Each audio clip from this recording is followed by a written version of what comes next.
Hello guys, and welcome to another product that Roar3 Solutions has finished up here.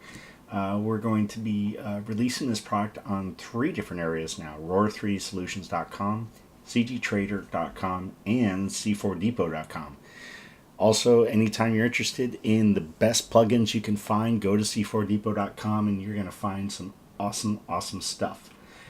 This model will be an exclusive at c4depot.com with some added features, but at Roar3 Solutions and CG Trader, you can get the standard rigged model in other file formats as well, and kind of want to walk through what it is that we got here. So we have a garbage truck, and I'm going to go ahead and drop for a moment here, drop the level of detail in the editor down and try and hide some stuff, and we'll talk through this. So the rig is very simple. However, it's probably the most challenging rig I've actually made yet, and the reason being that we have the entire drivetrain set for the actual lift trolley, and that actually became a very good learning lesson for me. And I'm really happy with the output, the final outcome of it, but I kind of want to show you what it is that we got here. So level of detail in the editor, as always. In the editor you can ramp up the detail. You don't need it. You can always leave that low. Leave a level of detail of subdivision of 2 or greater for any of your actual renders. You have the ability to hide details within the editor. This makes it a little bit easier to navigate, just kind of cleans it up a little bit, or hide details, hide the interior in the editor, and again, just to make your scene go much quicker so you don't have to sit there and deal with a whole lot of the equipment while you're working on it. And as you can see, as it's slowly rendering out here, those details are now present, so it's only in the editor, not in the renderer, that they are omitted. So you have steering as always, and in the steering is matched to the steering wheel as usual.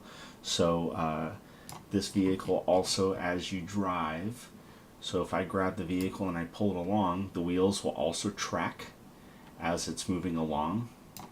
Oh, and it's doing a funny thing to me right there. So I'll have to actually, here, let's take a quick look. Since we're in here and we're doing this together, let's see if we got oh yeah, so it looks like I've made a mistake here.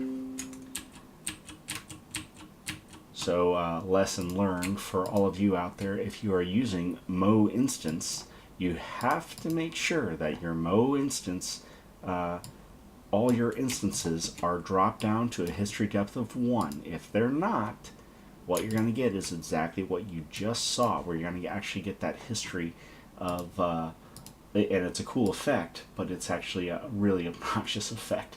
So there we go. So this will be in the final product here properly. So as you drive the vehicle, you see the wheels are rotating. And then on top of that, let's come back here to the rig.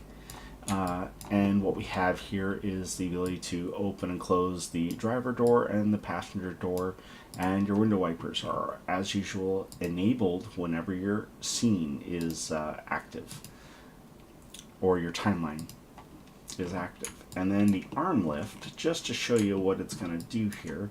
So the arm lift has a rotator that has some constraints and connectors on it. The arm rotation to grab your can, and then your cart lift. And it does track the actual chain on the track actually does follow the cart. So this is kind of a neat thing to play around with. It's going to look really good in your animation.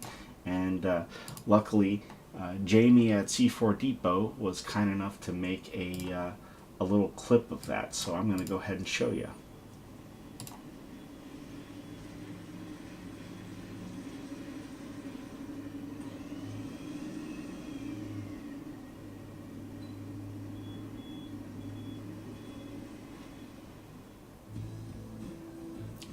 So there you go. So that is what you can do, and definitely check out C4 Depot if you haven't. It's an awesome place to purchase things, and I love working with Jamie and Kyle. They're great individuals. They really respect everyone that all of the community. So Okay, additionally what we have is the ability to hide the lights in the editor.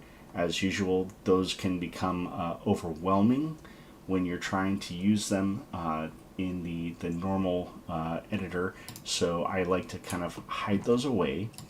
You have the ability to go ahead and raise, increase, and decrease the amount of light that you have here on your interior. And if I can, I'll go ahead and just deselect a couple things in here. Let's do this, and hopefully it doesn't bog down too much. So you can see you have the adjustments to low and high. Your running lights are literally all over the truck that give you a really nice luminance while it's driving around. The headlights, as usual, they all give you a real nice little luminance at the headlight section, plus you have a lens flare effect. Your turn signals are activated by the timeline, so you have to activate the turn signal and then use the timeline for both right and left. However, your reverse lights are not. Reverse lights are going to be lit nice and bright, and then you also have brake lights. So that's about it for the truck. It's fairly simplified, but it is a complex rig to make sure that you have a really nice output. And last but not least is I did add in very simply a control for the actual trash can, so you can open the lid and control the level of detail in the editor and the renderer here as well. So that's it for now, guys. I hope you enjoy this new product. Description in the link below for where you can purchase it. And as always, happy modeling.